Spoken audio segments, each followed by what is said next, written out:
I'll try and listen very carefully to the question and answer the question. But feel free to go off script.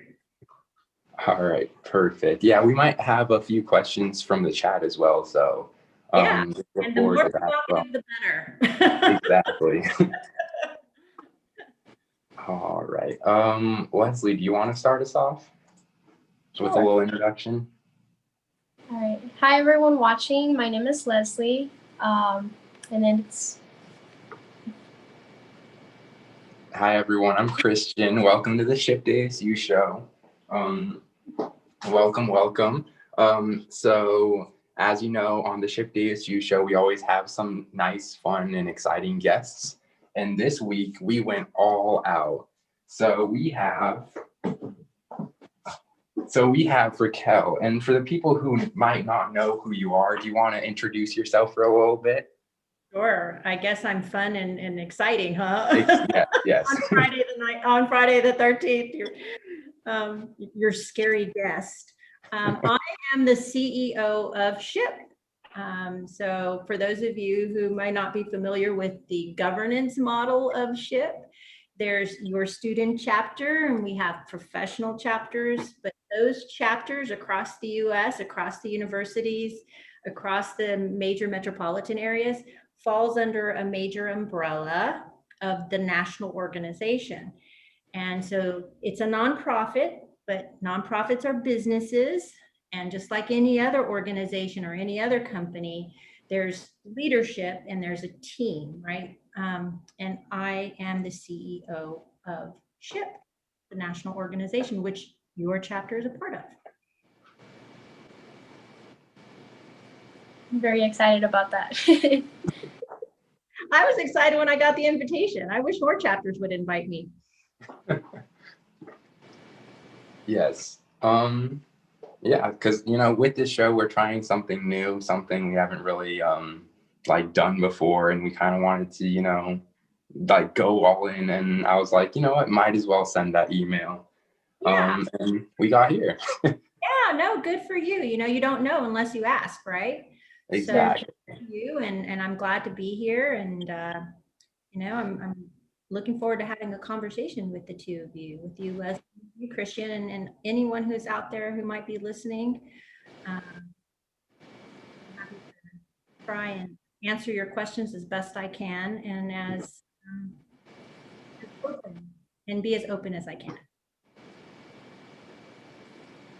All right, so just to get an intro onto the theme of this episode, we went with, for our last episode of the semester, with taking risks as our theme, and I just thought it was kind of interesting, something interesting to explore, at least, especially with yourself, all the risks you may have taken, everything that you have done. It clearly has led to somewhere really great, where you're in a position of great influence and you can really do a lot now. So that's kind of what the vision was, at least when we were kind of getting into this episode, and when I was kind of when we were brainstorming everything and putting it all together. So is there I don't even know. Let me think about how I want to get this started off. How would you define a risk for yourself? Well, I think for myself, I think generally if I was going to define risk, I think it's a situation that you might not have all the facts, all the information, or at least the relevant facts and relevant information, and you're uncomfortable about the situation or the decision that you might be facing, and because it's an unknown, uncertain, and you still have you have a choice to make, it might be a risk, right? But I always consider calculated risks, right? Because sometimes risks can be foolhardy, right? They can be foolish. You just go into it blindly and you're like, whatever happens, happens. I'm a thrill seeker. I love adventure. But when it comes to like my education and my career moves, I'd like to think that I take calculated risks. In other words, I don't think there's ever going to be a situation where you're going to have all the facts and all the information you need and want. And so as a trial lawyer, as a litigator, and I used to tell the lawyers in my department, and I even tell SHPE team members now, look, we're not always going to have all the facts. We're not always going to have all the information. You just need to have the most relevant facts, and then you make a decision, right? Sometimes you have to just, and I call it an executive decision. Sometimes you just need to make a decision and go for it. And it might not work out the way you wanted or the way you had planned. That happens. That is life. I think I encourage all of you to accept that. One of my mantras, even today, because I used to have it on my helmet, because I was a mountain climber. I was a mountain biker in law school, and actually thought about doing it professionally, a downhiller. And my helmet said, no fear and no regrets. And I still really live by that mantra. And I'll tell you why. Because there are scary things happening, and there will always be scary things happening around you. And I think it's a matter of practicing courage. It's not something you're born with. Courage is something that you conjure up, right? And you practice it and you work on it and you work it out like a muscle. And when I say, there are things that I go into and I'm afraid, I'm fearful, but I find the courage to do it anyway. And if the whole thing about no regrets, right? So no fear, no regrets. I'd like to think that all of you out there, you're very smart. And I trust that you are doing the very best that you can with what you got in front of you, with the resources that you have, the money that you have or don't have, the emotional state of being that you're in, whether you're in a good mood or a bad mood, you're sad, you're depressed, you're happy, you're joyful, that you're making the best decisions that you can, considering the totality of your circumstances, your emotional state of being. And as long as you're doing that, then how can you ever have regrets? I think you might be able to look back and say, man, I wish I could have done it this way, I couldn't have done it that way. I think those are learning moments.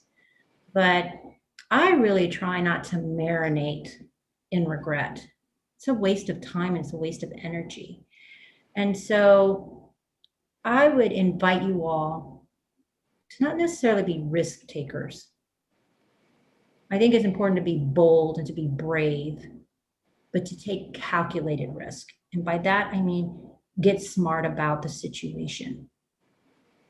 Find out as much as you can, the pros, the cons, do the research, do the due diligence, ask the questions, and then be efficient in making a decision, and then own it, own that decision. It may not be what you wanted it to be, or may not turn out the way you wanted it to turn out, and that's okay. And that's why resilience comes in, right? And being nimble and being able to pivot and kind of going with the flow. And I know that kind of sounds a little cliche, but such is life.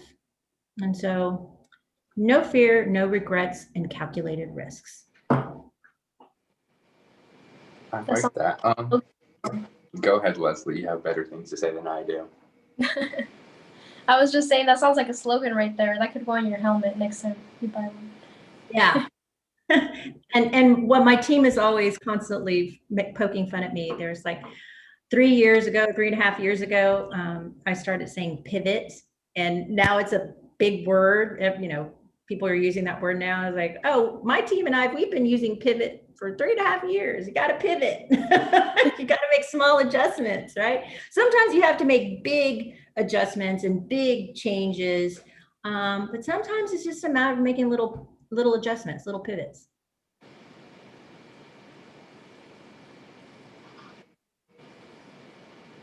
Yeah, I Come feel like yeah, something that I really kind of got a hold of right there is like you say, like, no fear, and that's like a really big statement. But you also say, like, you have a lot of like practice in terms of like having that no fear. There's like a lot of practice that goes into like developing that attitude of courage. Have there like what have has helped you practice with like those concepts of like, saying, okay, fear, go away, like this is calculated, like is it like just having it being a calculated action that kind of mitigates all that fear, or is it something else? Yeah, like is it some kind of formula, right? Or some kind Yeah. of strategy or approach or some kind of mantra. Look, don't get me wrong. Um, I, I, I'm afraid from time to time. I am fearful from time to time. I mean, it wasn't long ago when, my previous job where I was the chief legal officer and general counsel, and a new CEO came in and he wanted to pick his own general counsel. And I was out. I was out of a job. And I very much identify with my career. And I identified with being a chief legal officer. I identified with being a general counsel. And then all of a sudden I'm not. And I remember calling my dad and my papi, and he's 96 years old, and my parents are Mexican immigrants. My dad was a migrant farm worker. My dad is one of my greatest mentors. He's one of the wisest people I know, one of the wittiest people I know. He has always made me feel invincible. I owe all my success to my dad and my upbringing with my father and both my parents, but I have a really close relationship with my dad. And I remember calling home and saying, Papi, I'm afraid. And he goes, Ay, Raquelita. He goes, don't don't be afraid. It's okay to be cautious. And so what what he meant by that was, to do the due diligence, look into the situation, find, a solution. And so I have to revert back to, there are going to be times when you are afraid. You are going to be fearful. And that's okay. And I think that's when it's important to to to have relationships with people that can support you, whether it's your family or it's people in your SHPE chapter, mentors, career sponsors. Um, I have my own personal board of directors. You know how companies have board of directors, just like SHPE has a national board of directors? Personally, because my career, I am my own company, right? My own organization. I am the CEO of my career.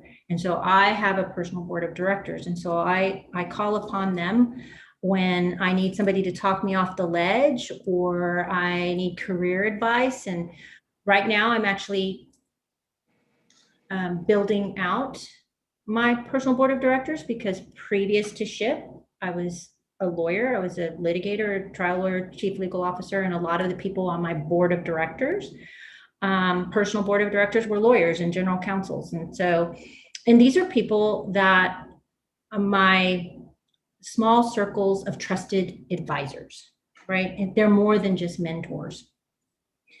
But I think it's important for you to nurture relationships outside of SHPE, outside of your family, outside of your discipline, outside of your company. And when I use the word nurture, it's the operative word, nurture. It's one thing to go and collect a bunch of business cards and reach out to a bunch of people on LinkedIn and have all these contacts and have all these followers on Instagram and all these friends on Facebook and what have you. It's important for you to take the time and make the effort to nurture key relationships in your life.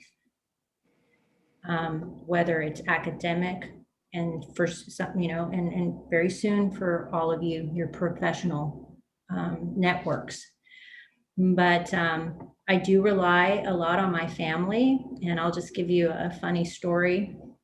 I talked to my parents, and my mom says, you know that we pray for you every night and we say a rosario for you. And she says, do you know that I pray to the Virgin Mary for you on your behalf? And she says, do you know why? And I was like, no, why, mommy? And she goes, well, because a son will never deny his mother anything. And so I was like, wow, mom, I didn't know we had to be strategic about our prayers too. But it's just, I say that because to the extent that you have, people who love you in your life, your parents, your tias, your tios, your chapter advisor, your professors, things like that. There are people in your corner that are rooting for you. They want to see you succeed and be successful and help set you up for success. And so I think if you arm yourself with that you can, and you do, the research and the due diligence, and you got to be efficient about it, because sometimes you got to make quick decisions and you don't have all this time to do all this research. And so you get better at it, right? As you get older and have more experience, and you're tested in different ways. But I think it's building confidence, and confidence is something that I work on every day. Sometimes I don't feel as confident as I would like. I'm anxious about things, but I like what they say in law school. Pretend, right? Act as if you know, and if and I caution, I say that in a measured way, because you don't want to pretend and then not be able to back it up, right? It is something that confidence, it is something that you can work on. It's like I mentioned before, it's like a muscle. You just work on it and you get better at it. I wanted to ask you like one quick last question. So if I don't want to take up too much of your time, I was wondering, because I feel like as a Hispanic woman in STEM, it's always been difficult. Right now it's a little bit easier because we have like more support systems like SHPE. But I guess how did you manage to kind of go up to a position, in a position of power, honestly, because even in society, like normally there's, sexism, unfortunately, but I feel like even within our own community, there is sexism. So I kind of wanted to let you know. Yeah, there is. Yeah, that's a great question, and I'm glad that you asked it, because it is something that keeps me up at night.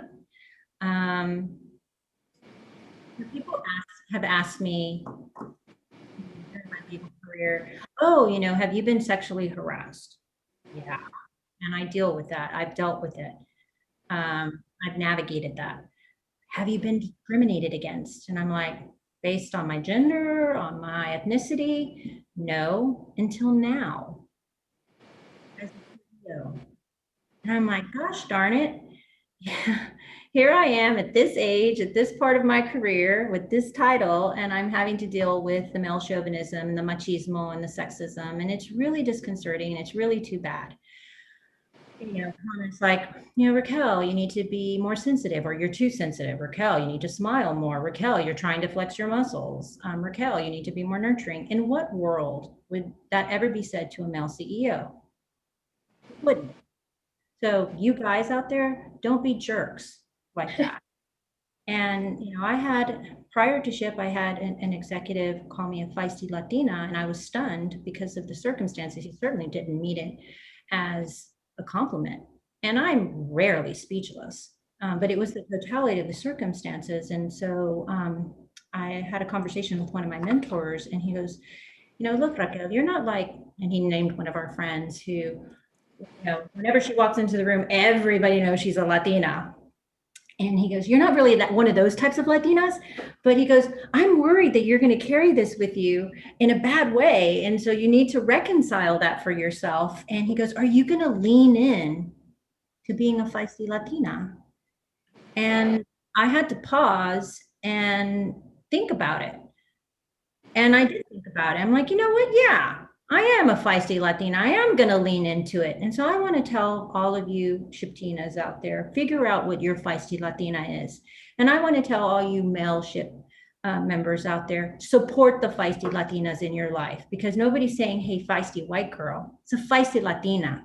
And so support the Latinas and the women in your life, because it is not easy.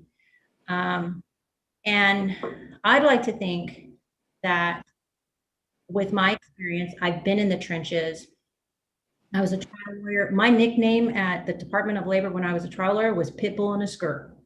So I know how to be aggressive. I know how to be assertive. I know how to be strategic. I know how to defend myself and defend my position and reframe things. My concern for you, SHPTinas at school who maybe don't have as much experience, you haven't necessarily been in the trenches. I am concerned about the BS that you have to put up with and might have to put up with in your career. And so one of my things is that I want to help empower you. I want to help you to become more effective communicators, and not just effective communicators, but advocates.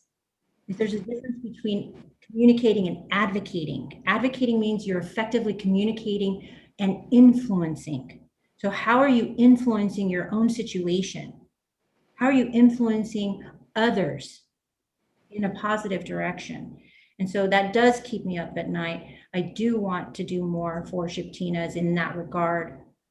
But I would ask everyone here to support each other, because it is not easy. It is not easy to be a person of color. It is better, no doubt. I think we, Hispanics, we have a lot to offer. I could go on with all the statistics as to why we are the future imperative, but I won't bore you with that.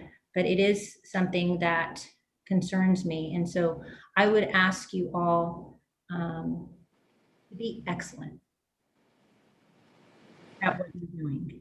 Be excellent in your studies so that you can be an excellent engineer, an excellent scientist, an excellent technologist that happens to be Hispanic, right? So that you get recognized for your merit. And then also be obviously proud of your ethnicity and your heritage and your history, and learn the facts. Empower yourself with the facts so that when somebody gives you BS, you can counter with accurate information and facts. And it's important for us to really know our history, appreciate our history, because like I've said before, and you've maybe heard me say this before, we come from a long line of warriors and creators. We were some of the first engineers. We built cities. We designed and built cities that still exist, thousands of years later. And you think of the Mayans and the Aztecs and the Incas. That's our heritage. And so I encourage you to learn about that and be proud. And be proud of yourself. You're in school. You're listening to this on a Friday night. You're a leader. And so anything that I can do, please don't hesitate to contact me on LinkedIn. Follow me. I try and give information there, not just about SHPE, but about diversity and inclusion and Hispanics. LinkedIn, Facebook, Instagram, Twitter. I'm there. Pretty much anything and everything that I post is about SHPE and all of you, and how Hispanic STEM students and professionals are the future. You are the future. Rest assured in that, be confident in that, and be excellent at everything that you do. And know that you're gonna fail, that you're gonna be fearful, and that's okay. Just don't marinate in that. Just, be fearful and afraid for, and fail, because you're gonna fail. I fail every day, right? I do. But I don't commit, I don't marinate in it. It's like, that doesn't feel good. I'm not happy about that. You pick yourself up and you move on, you move forward, and you move upward. That's resilience, and that's one of the SHPE values. Because I know each and every one of you, you have not had it easy for one reason or another, and yet here you are. So good on you. Rest assured, be confident in that. Thank you so much. That was a great message. Honestly, sometimes you forget to push yourself from that fear or like taking those risks. So I really appreciate that. Yeah, just be a smart risk taker. That's all. You know, calculated risk, smart risk. You know, it has to happen. You've probably already doing it. So.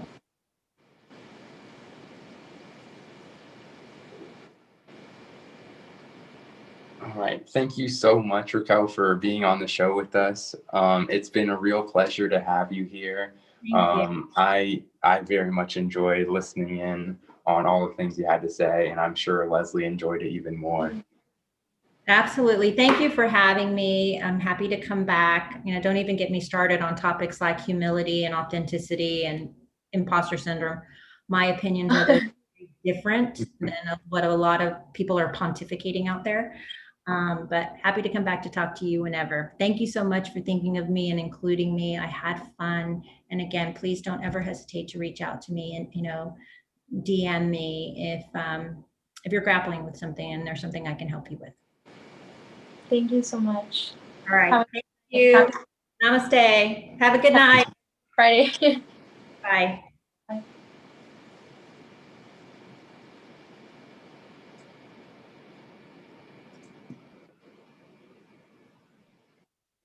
All right. So before we get into our next guest here, we have a quick word from our sponsors. Let's see. Okay.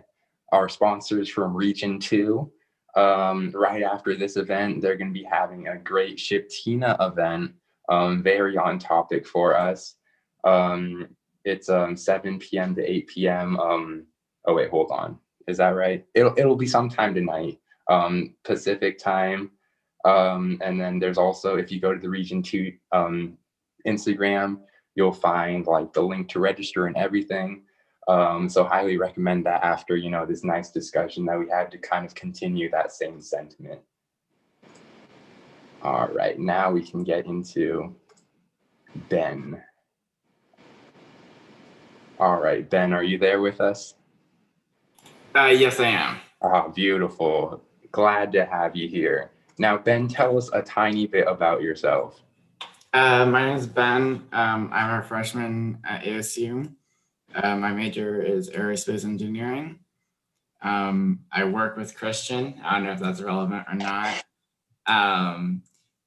Yeah, I think I'm cool. I hope Christian thinks so as well. Yes.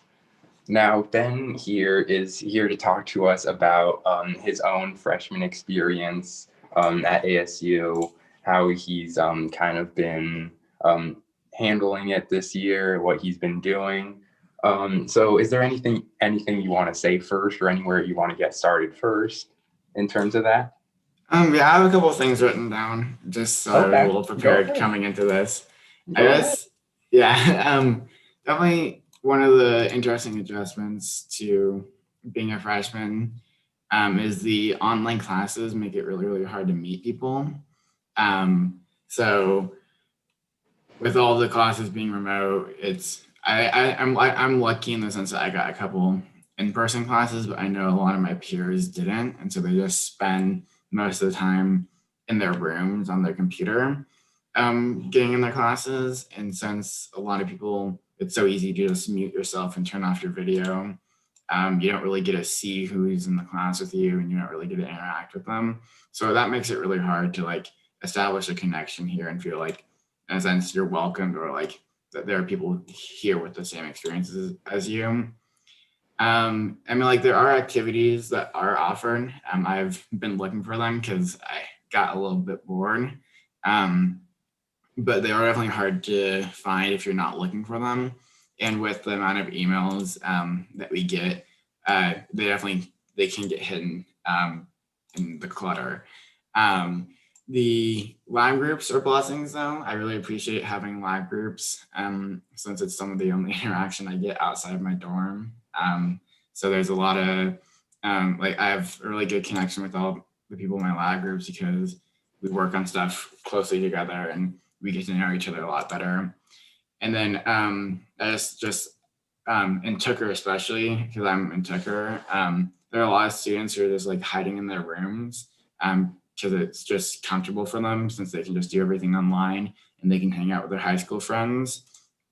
So it definitely makes it hard to find new people around here. Do you have like, what is it like, do you have questions for me or do you want me to keep going? If you have more, go ahead and keep going. Leslie, do you have any questions for him at the moment based on what he said? Honestly, I don't even know where to start because, yeah, freshman year is kind of where you don't find your identity, but where you kind of set your roots, your base to find your identity. So I feel like taking those online classes would make it a lot more difficult. You don't get to explore more. Yeah, like I know I've made a good amount, like I know a good amount of people in Tucker, but that's purely because I'm working at the desk. I went out and got a job, and so I'm working at the front desk of Tucker. I'm a desk assistant there, and so I see a lot of people come through every single day when I'm working. So I have that connection with people, and I've gotten to know a good amount of people through that since people are interested in what I'm doing and who I am. But that's not the same for other people. And I know that the CAs are trying their best, especially at Tucker. The CAs and PMs are trying their best to create that community. Even with COVID, we create the virtual community. But it's just so easy for everyone to just turn off their cameras and not participate. I think that like certain things that could be better are definitely like more outside gatherings. I know the peer mentors, the Fulton peer mentors, started doing some like evening activities where they were like playing cornhole the other day. And today they had like a ping pong tournament. So those are definitely nice, and they got a good turnout for at least COVID numbers. And those were fun to go to because I got to meet people who I didn't even know that were in the building. But like Leslie, like you said, it's definitely hard to figure out who I want to hang out with since my group is so limited in that sense. That's all I have for right now. I can think of more stuff if you want me to come up with it. No, we can work off of that.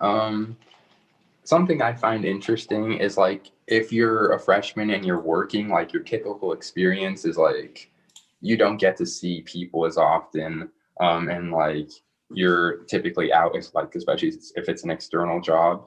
But like if you're working like the front desk, for instance, and like you really get to see everyone, that's kind of a little bit different. So can you like kind of notice that difference a little bit since like you started working compared to like when you first got here? Do you feel like? I definitely, yeah. So when I first moved in Tucker, I was like one of the earlier people to move in. I moved in 3 to 4 days before the majority of everyone else moved in, purely because that's what worked with my schedule as an out-of-state student. And those first 2 or 3 days were definitely very, very quiet, with not a lot of people here. And my roommates hadn't moved in yet, so it was definitely a very quiet period. But then when my roommates did move in, I primarily only hung out with them because that was the only connection I established. We did have like a pizza party thing. I know one of the third floor like CAs did a pizza party thing where we got to meet some people, but I think only like 20 people showed up to it. And so I have people who I met there who I'm still friends with because that's one of the only social events I was able to go to in person. But with working at the desk, I definitely have like made more acquaintances, like not necessarily people that I've hung out with outside of the desk position, but people that I like be like, oh, I know you. Hi, how are you doing? Just like a quick check-in with them. And that's been nice. But it definitely has the other aspect of like where I'm like, I am working the desk, so I don't like get to deepen those connections as much, because when I could hang out with them, I am unfortunately working. Hmm. Okay, I can see that. Yeah, that's interesting. And you also mentioned you're out of state, which I already knew, but Yeah. just to mention it to the rest of the people. How do you feel like that's been going for you? I think it's only weird. I'm used to being away from my family. I did a lot of summer camps. So that isn't like anything new to me. I think it's weird in the sense that I was expecting more out of state students. I know like I'm not like I take COVID seriously. I'm not like going around not wearing my mask and stuff, but I would have expected more people to have jumped at the chance to come to like an in-person university, especially with the second half, or well, for us, the third trimester, but for other schools, the second semester of their senior year being canceled. So like March to August, we were pretty much doing nothing, just hanging out with people we had been. And I thought a lot of people would jump at the opportunity to like go to an in-person university and have somewhat more of a chance to like meet people, but that wasn't the case. That wasn't the scenario. And I was actually surprised that a lot of in-state students also didn't like take in-person classes. Like one of my lab groups, I think I have 2 or 3 in-state like students who are solely online and don't even come into in-person classes, which is a little confusing to me. But I have a different perspective on life from them, so I don't know how they made those decisions. Yeah, I can see that. I mean, I'm out of state, but I'm also a junior, so it's a little bit different for me when I want to stay in my room and take classes from there. But yeah, let's see. Leslie, do you have any other thoughts that you have going through your head?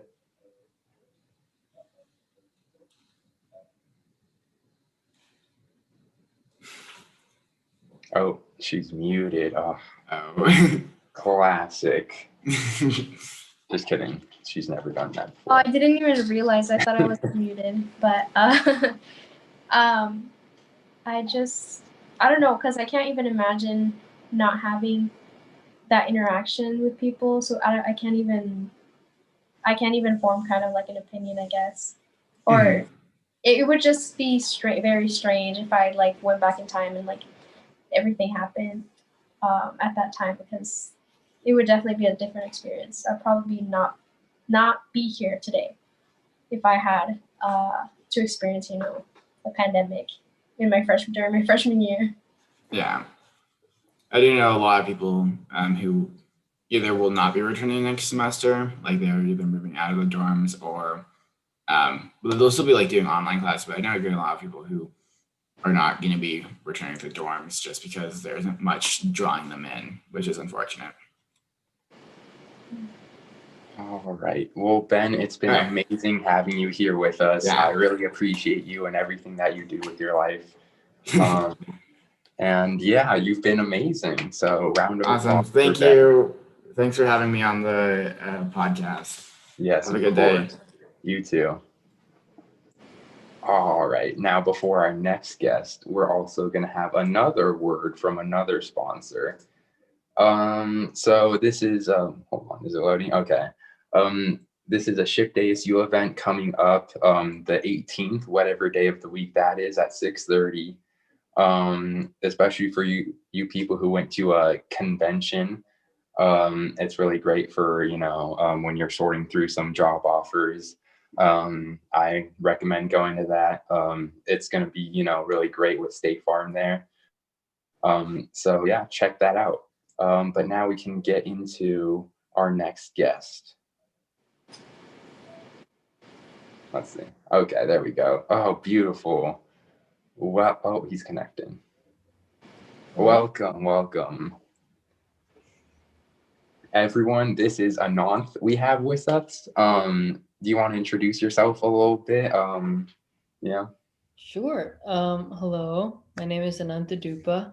I'm a junior here at ASU and in Barrett, and I'm studying architecture and geographic information sciences. Lovely, lovely. So what inspired you to come on the show today? Well, I was strong-handed a bit, but I I don't know. I love the work that you guys do in this organization, and Christian has talked a lot about the club, and um, I thought I'd come on and pester you guys a little bit and chat with you. Yes. Okay. So the true reason he's here is because I called him and I forced him to come show us some of his really cool designs. Because as he said, he works with architecture and all those beautiful things. And I was calling him and he showed me one of his projects and I was like, this is amazing. So he's going to show us around his brain as well as his little architecture design that he has for residential living. Oh, wait, hold on. Let me make sure I have the ability to make you screen share. Okay. You should be able to. All right. Yeah, I was not looking to air my unfinished projects on here, but all right. So this is a Wow. site for this studio. The project is just a small plot, multifamily residential housing. And it's on a site in South Phoenix, just by the Japanese Peace Gardens. And it's really close to the downtown campus as well. And this is just this is my basic project. I don't have, prettier things to show you guys usually. They're visually presented a little bit better. So the entire methodology of putting together this entire mock-up of housing was based off of a lot of the history of the area. So South Phoenix it's had a lot of ethnic communities in the area been displaced because of highway production, especially in the 60s through the 90s. And I wanted to kind of, think about the idea of, these highways were placed on top of homes to take them away. So what if the highway becomes the home in a in a subconscious kind of subtle way? So I took a lot of the curvature and highway work on the Papago Freeway, and I overlaid it to create like a basic plan for the housing. And the first floor would be commercial space. So try to bring back the kind of live work communities that are pretty famous for downtown Phoenix. But this is the basic project with 14 units. It's a really small site. I think it's only like 14,000 square feet. So you really have to like pay attention to parking ordinances and zoning. So I couldn't make a skyscraper in the area. But the demographics for the area is pretty young. So I stuck to one and two bedroom unit types, and I tried to get as much balcony space as possible because you have some really pretty views of the mountains and also the city on the northeast corner. So this is what I've been up to this semester. Thank you, Christian, for. Hopefully you're not done yet. So wait, how long have you been working on this little beauty? So I'm actually, I guess model college student story. I'm pretty behind on the project. I think we started the project in early October, but I only started all of the modeling on ArchiCAD like probably a week or two ago. So it's usually with architecture, because it's really project based, they tend to be longer and have more expansive research into the project, which is like very different than say a math class or a traditional STEM class. So the timeline for these projects are always a lot longer. Very nice, very nice. Now I'm going to take a huge turn from architecture And hold on.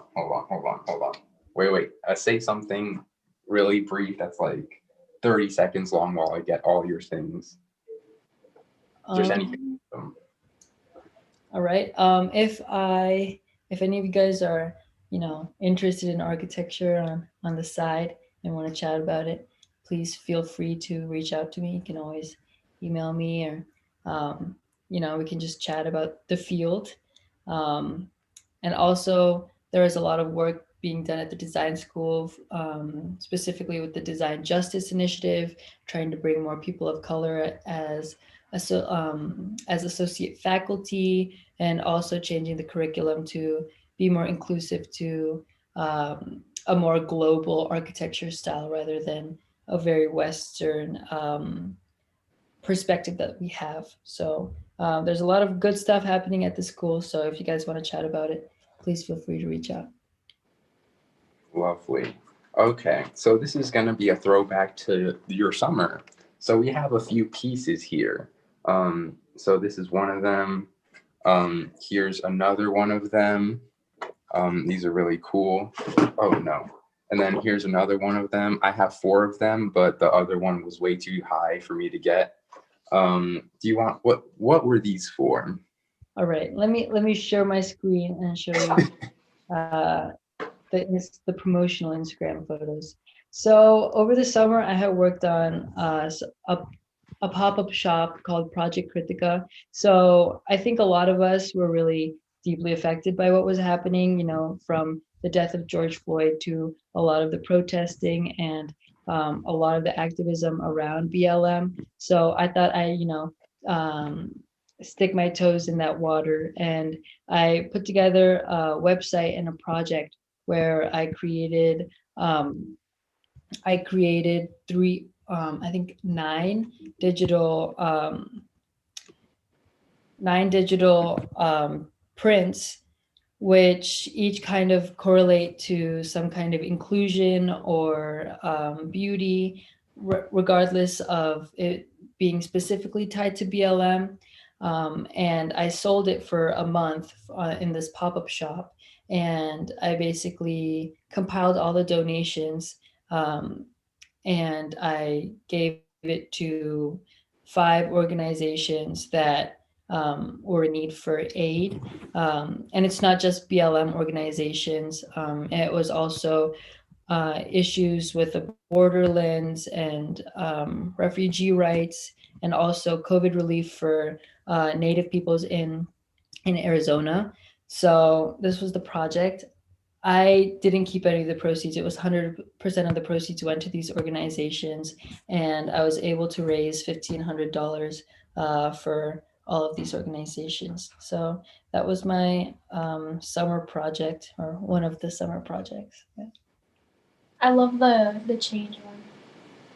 Yes, I think I had FaceTimed Christian when I was working on change. It was before everything, I kind of put everything together because it all, happened within the span of like a week. So I was just playing around with Illustrator, working on change, and I was like, hey, what do you think of this color gradient?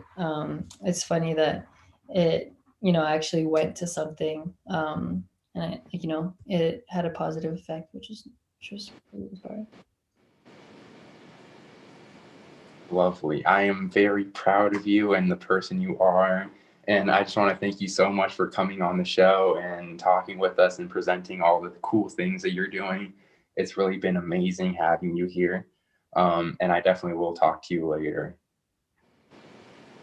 Yes, awesome. Well, thank you again for having me, and congrats. This is your last episode, right?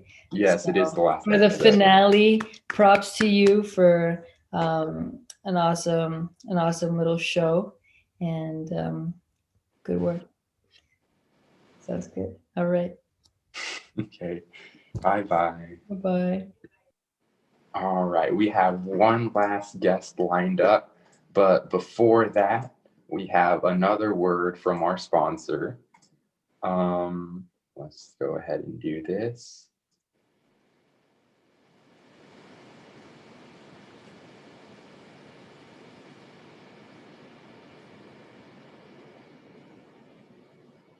Your audio, or I don't know if it's just me, but I can't hear the audio.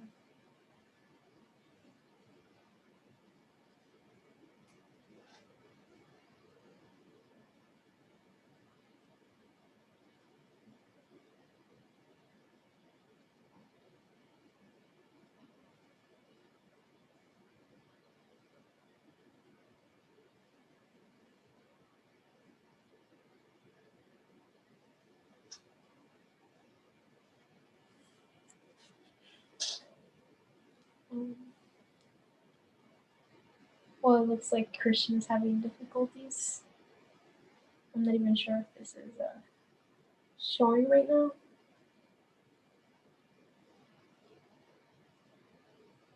I love ad time.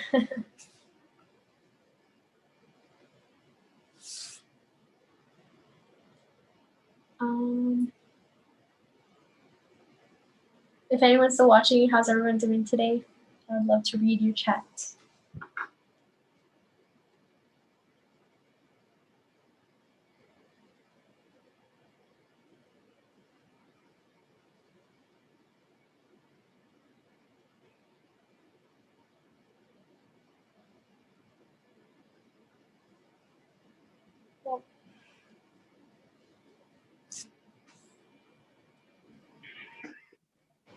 Oh, sorry about that, Leslie. You're good. Were you able to give them the whatchamacallit, the little ad? No, kind of. Okay, that's fine. They can read it. They can read it. Well, we have our final guest here. We have Mateo. Do you want to introduce yourself a little bit? Yeah, I'd love to. Hi, my name is Mateo Solis Prada. I go to Fordham University in New York City, and I am a DJ for the campus radio station, Wavelengths LC. My show is Bop's Only Radio. I write music reviews for the Fordham Observer, which is our school newspaper. And yeah, I'm a music guy. I really enjoy music. So I want to come on here and, just have a time where everybody can talk about their favorite music from the year. Perfect. Let's see, Leslie, do you have any good music that you've heard this year that really vibed with you? That's been what? That you've enjoyed? Honestly, I can't remember paying attention to music from this year. I don't really I don't know. I just listen to whatever pops up on my personal radio if it runs out of my playlist. But I mean, the only thing I can think of was Bad Bunny, but the hype. But I can't remember who I actually sat down and listened to from this year specifically. Let's see. I'm trying to think right now, honestly. Let me think. What about yours? Yeah. I prepared a little bit for this, unfortunately. Oh, okay. Go ahead. But yeah, so one of the albums I really enjoyed this year is West Side Gun's Pray for Paris. If you like rap music, it's more of an underground scene kind of rap album, but it's got a lot of mainstream features. Tyler the Creator is on it. Wale is on it. And so yeah, there's a lot of just strange big names that were on this project that makes it really exciting. Beyond that, I really enjoyed the Alicia Keys album this year. Ooh. She dropped a really good album. Brent Faiyaz, if you like R&B, he dropped a really good album. That one is called F the World. F is the profanity word, so you can't really say that. Trying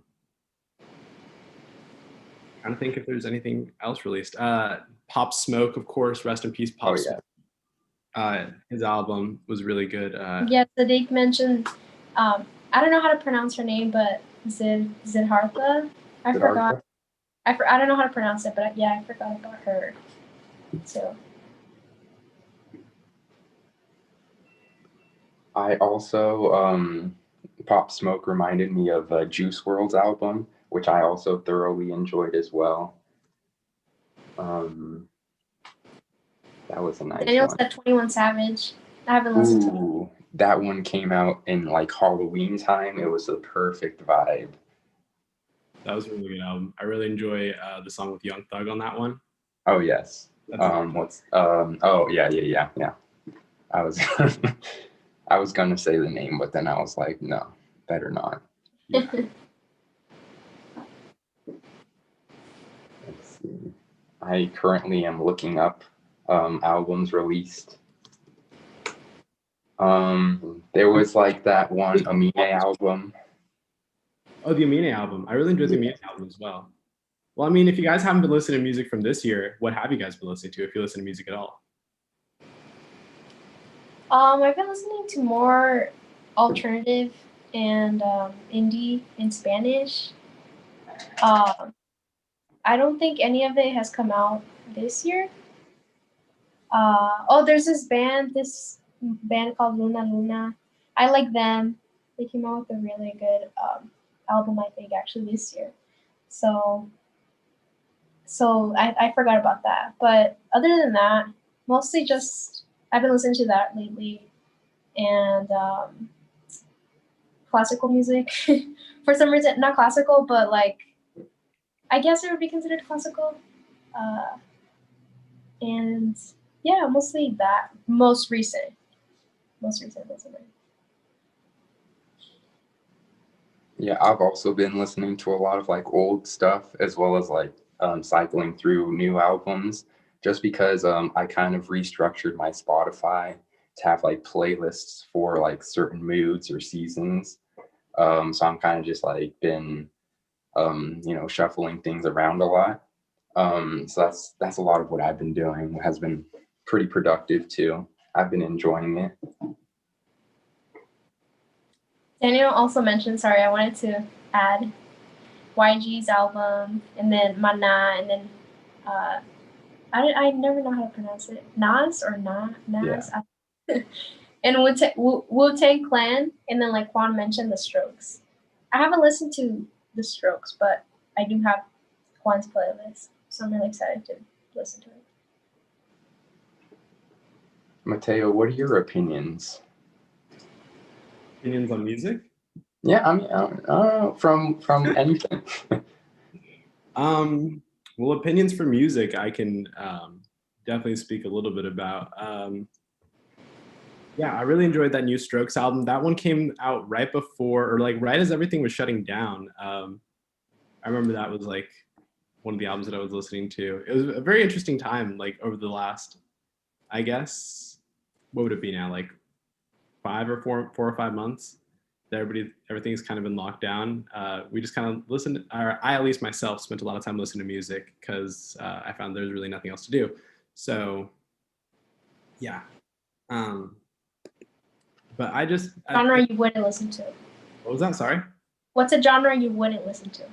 Honestly, I don't think there's a genre that I wouldn't listen to. There's genres that I definitely don't prefer over others, but I think that's only natural for people. But I tend to be willing to listen to anything at least once. But you got to give it a little test. Like I may not listen to it all the way through because I'll listen to a little bit of it and decide that it really isn't good, or that I personally don't enjoy it. But yeah, I will at least try to listen to something once. Even country music. I know people don't tend to like country music. I myself am quite a big country fan, particularly from the early 2000s. I think that was a great moment for country music, especially. And yeah, that's my hidden gem recommendation for people that are tuning in right now to listen to early 2000s country. Sugarland is a great band. Don't discredit them because they're country. Also, Rascal Flatts is more than just Route 66 or the Life is a Highway. Sorry, that's the song. Yeah. My apologies. Someone just said, Daniel actually was like, country is a no-no. No, I definitely understand that. That's I'd say quite a bit of country is definitely a no-no, but I'll admit there's pretty good country that I tend to enjoy. But it's not for everybody. Like I said, music is a very personal thing. So you may have a connection with something because of a certain reason, or you may feel a certain way towards certain music that other people might not feel. It's kind of a spectrum of what you enjoy. Beautiful. Well, that's all the time we have. So it's been a real pleasure having you share your genius with both of us and everyone else that's watching and tuning in. No, thank you guys so much for having me on your last show. This really means a lot. Thank you so much. Yes. Congratulations. Yes. All right. Well, now it's a little time for the outro. So Cool. thank you everyone who tuned in. It's been a real pleasure kind of showing the SHPE de ASU show to all of you. It's been a pretty good semester, although interesting in terms of like the SHPE de ASU show at least. We had a lot of good feedback. I feel like we've improved a little every episode. So it's really been a good ride for me. And it's been great. Leslie, do you have any last words? I just want to wish everyone good luck on finals. I know it's going to get tough these next 2-3 weeks. So just good luck with everything. I know I'm going to need it a little bit. So yeah, have a great rest of your semester. All right. Bye, everyone.